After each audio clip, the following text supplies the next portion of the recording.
রব্বুল আলমিনের শুকরিয়া আদায় করছি যে আমরা আজকে নিঃশ্বাস ভরে শ্বাস নিতে পারছি। একটি মুক্ত পরিবেশে আজকে আমরা ঈদের জামাত এই শাহী ঈদগাহ ময়দানে আমরা আদায় করেছি। আমরা বিগত অনেকগুলো বছর গিয়েছে আমরা শাহী ঈদগাহে নামাজ পড়তে পারিনি, পুলিশের ভয়ে, গ্রেফতারের ভয়ে, মামলার ভয়ে।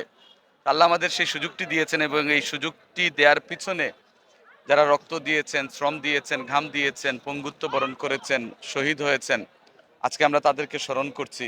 এবং আমরা বিশ্বাস করি আগামীর বাংলাদেশ বিনির্মাণের ক্ষেত্রে আমাদের দলের চেয়ারম্যান জনাব তারেক রহমান, আমাদের মাননীয় প্রধানমন্ত্রী, উনি যে পরিকল্পনাগুলো বাংলাদেশের মানুষের কাছে শুনিয়েছিলেন, সেই পরিকল্পনার উপরে আস্থা এবং বিশ্বাস রেখে মানুষ ধানের শীষকে বেছে নিয়ে বাংলাদেশ জাতীয়তাবাদী দলকে রাষ্ট্র পরিচালনার দায়িত্ব দিয়েছে।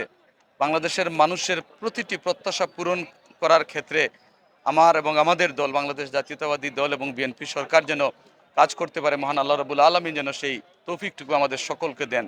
আজকে পবিত্র দিনে, এই ঈদের দিনে এই প্রত্যাশাটুকুই মহান আল্লাহ রাব্বুল আলামিনের কাছে করছি। এই পবিত্র নগরীর সকলকে ঈদের শুভেচ্ছা, ঈদ মোবারক। আপনি একটা জিনিস যদি খেয়াল করে দেখেন, পুরো রমজান মাস ব্যাপী প্রথম দিকে দুই একটি বিচ্ছিন্ন ঘটনা ছাড়া কিন্তু পুরো মাসব্যাপী এই পবিত্র নগরী শান্ত ছিল।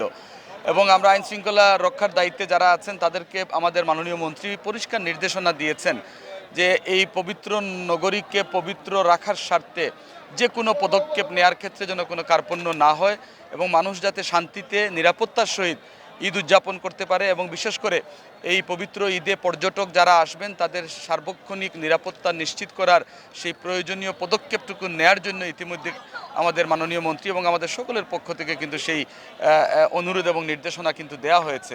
এবং আমরা আশা করছি এই পবিত্র সিলেট আমাদের পর্যটকদের জন্য একটি নিরাপদ শহর হয়ে থাকবে এবং এই ঈদে যারা এই পর্যটন নগরীতে আসবেন তারা নিরাপত্তার সহিত তাদের এই সময়টুকু উদযাপন করবেন, ঈদ উৎসব উদযাপন করবেন, সেইটুকু আমরা প্রত্যাশা করি। ধন্যবাদ।